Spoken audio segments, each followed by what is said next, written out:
When you're a competitive athlete, you learn very quickly how strong you are or how energetic you are, all of those things. But it could very well be that there's a lot of people who have an equally as good a body as you have, that performs just as well, that is as muscular, let's say in bodybuilding, has exactly the same kind of proportions and all of those things. So the question really is what puts you over the top?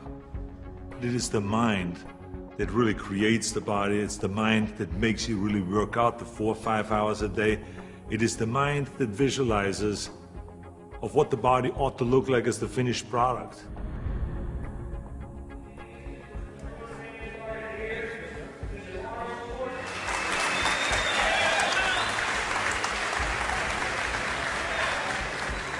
Hello everybody.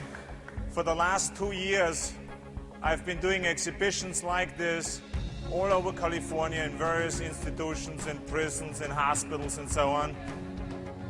And I've been having a great time, and it's a very satisfying thing for me to do, to spend one day every month to come to one of those places and to help the guys with their training and so on. When I used to do seminars on how to become a champion, I would always ask people, why do you want to be a champion? Or what do you want to accomplish? Why are you training?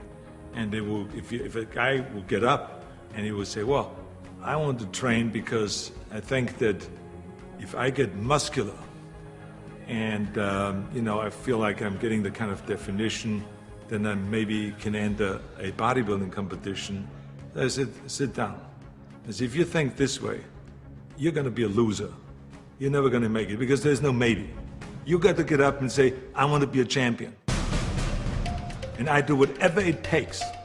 The amount of hours it takes, the posing, the this, the that, the visualization, looking at training footage, looking at motivational books, reading this, reading, whatever it takes, I would do.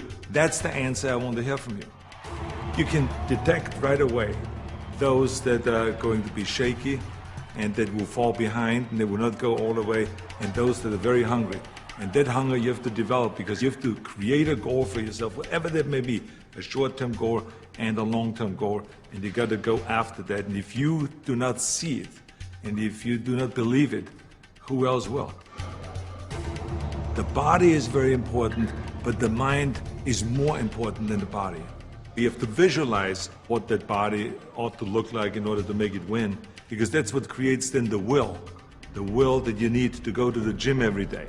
The will that makes you go into the 4 reps, the will that makes you go beyond when you do your 500-pound reps in the squats and you can't do another rep and your body is shaking. It's the will that makes you go one more time down and struggle up one more time.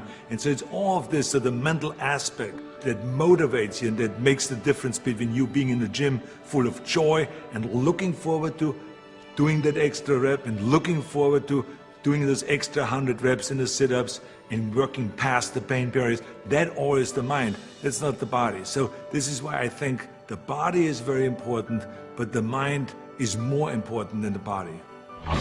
So you got to go to the gym and feel like every rep that you do is getting you one step closer to that goal, to make that vision that you have turn into reality. And that's why when you look at pumping iron, for instance, you can see that we always had great joy in the gymnasium. And people always were saying, why would you laugh and have a good time? You're working at 5 hours. Well, we did because I knew that every workout, every 5 hours will get me closer to becoming the Mr. Olympia or the Mr. Universe or the Mr. World and all those things. And I think that if you think that along the way you're not going to fail, then you're blind. Because there's no one that I've ever met, no matter how successful they are, that haven't said that they had their failures along the way. You have to. I mean, the only way that you really know that you can lift 500 pounds is if you're willing to fail. So if you're afraid of failure, then you will never grow. The people that grow the furthest are the people that really don't care.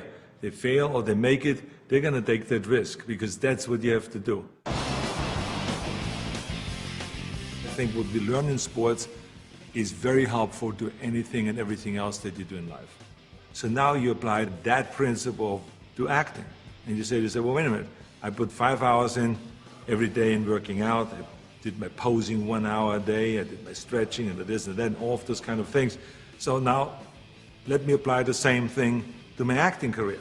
Let's go to acting class every day. Let's go and work on the accent, the same amount of time, with the same will, and let's visualize what am I shooting for? Okay, I want to be another Clint Eastwood. I want to be another John Wayne. I want to be another Kirk Douglas, all those great heroes that I admired as a kid. So that's what I'm going after. And that same principle works, even though there's so many people around that say, no, you will never make it because you have an accent, your body is too big, and your name Schwarzenegger or whatever, who can pronounce that? But you know. It doesn't matter if anyone else knows and if anyone else believes in it, but you know. And that you know that principle of visualizing yourself as a star will work, and all you have to do now is go towards that vision. I've retired from bodybuilding in 1975, and I signed a series of Conan movies. Here I was, big studio behind you, budget $20 million, of course, which was in those days is an equivalent of today, $150 million. I was going to Australia to be a judge at the Mr. Olympia competition. But then all of a sudden, I thought, I should compete.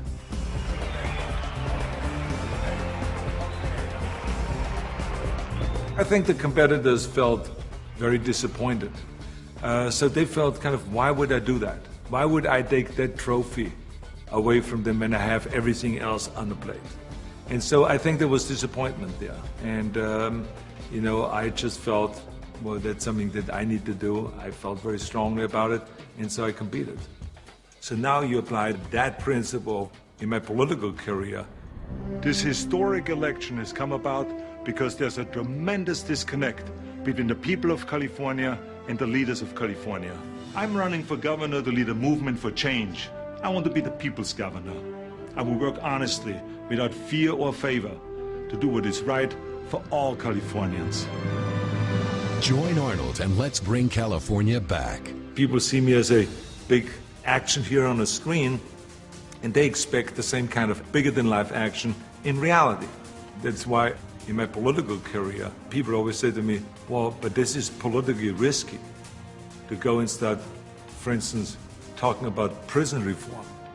People don't want to go and even talk about that.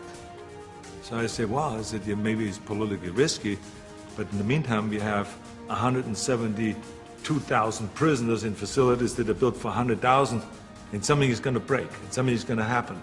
I want to fix it.